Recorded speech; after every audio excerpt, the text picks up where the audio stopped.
Bardzo dużo tutaj mówi w swoim różnych wystąpieniach o pojednaniu, o szacunku.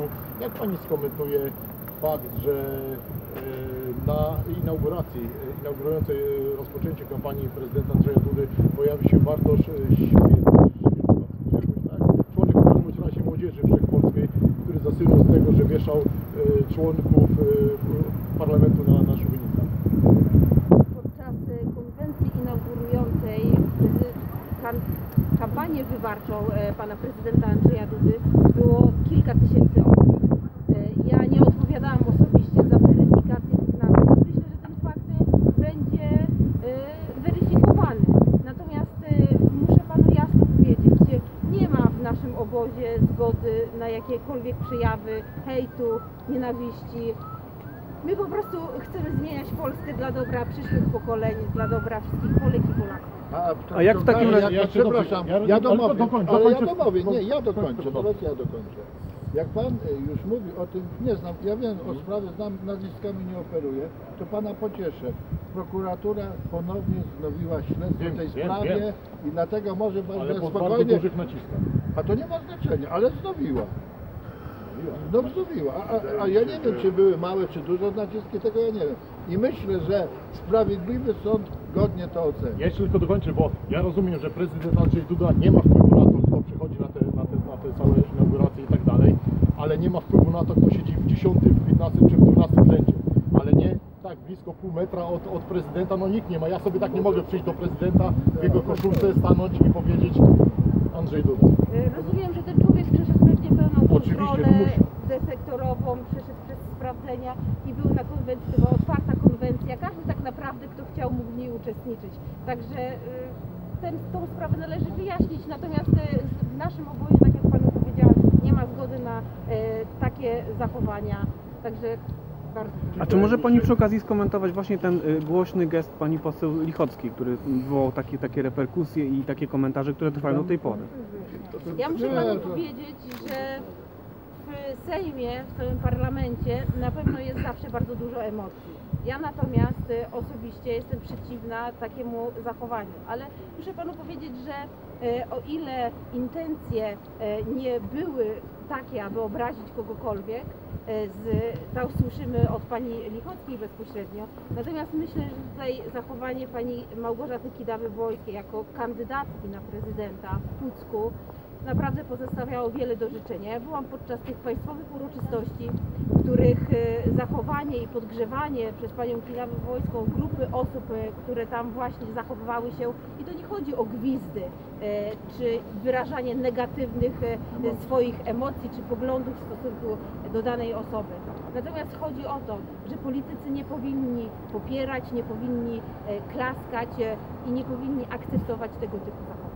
I chciałem jeszcze zapytać, bo jest pani w gronie posłów, którzy poparli przekazanie tych 2 miliardów złotych na rzecz telewizji publicznej. Co mogłaby pani powiedzieć mieszkańcom powiatu kartuskiego, którzy na przykład czekają na badania onkologiczne, którzy chorują w tej chwili na raka i potrzebne są im środki na leczenie? Powiem w ten sposób, zestawianie tego tematu jest wyjątkowo niesprawiedliwe. W trakcie ostatnich 5 lat kwoty przekazywane na służbę zdrowia wzrosły o ponad 30 miliardów złotych.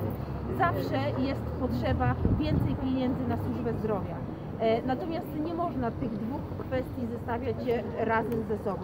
Narodowa strategia na rzecz onkologii, która została podpisana, myślę, że pokaże już w najbliższym czasie, jak o ile więcej tych środków będzie kierowanych na onkologię, na całą służbę zdrowia, jak te programy, już nie tylko mówiąc o nich, ale one po prostu będą realizowane. No tak, ale na onkologię jest przekazanych, z tego co czytałem, 5 miliardów rozciągnięte na 10 lat, a na telewizję... Nie na 10. Pan złym telewizję ogląda, chyba się Ja nie oglądam telewizji, ja to czytałem w internecie. Przepraszam, ale nie można jednostkowymi jakimiś przypadkami zabijać całej dużej polityki, całego sensownego działania. Ale jakie ma sensowne działanie przekazanie na propagandową telewizję 2 miliardów, a na onkologię 5 tylko i to w przeciągu nawet 5 lat. Ale wie pan co, ale każda telewizja jest propagandowa. Ja nie mówię, że ja akurat tylko o tej mówię. Tylko że w grę wchodzą publiczne pieniądze. My pytamy o publiczne środki. Publiczne pieniądze w publicznej telewizji. Tak, zostało to wyjaśnione. Nie wyjaśnione. W ramach rekompensaty za niepłacenie abonamentu otrzymuje takie wsparcie od parlamentu, od rządu. Natomiast trzeba też zaznaczyć, że Telewizja Polska, mimo różnych opinii na ten temat, jest tu organizacją, tą instytucją, która tworzy od ram ogromne projekty, które są z korzyścią dla naszych przyszłych pokoleń. To są ogromne projekty historyczne, seriale, filmy, dokumenty, które są tworzone. Także nie można tego sprowadzać jedynie do kanałów informacyjnych. Stąd wsparcie dla onkologii i służby zdrowia jest podstawowym i priorytetem. I tutaj muszę Panu powiedzieć, że 450 miliardów będzie przekazanych na służbę zdrowia w roku 2021.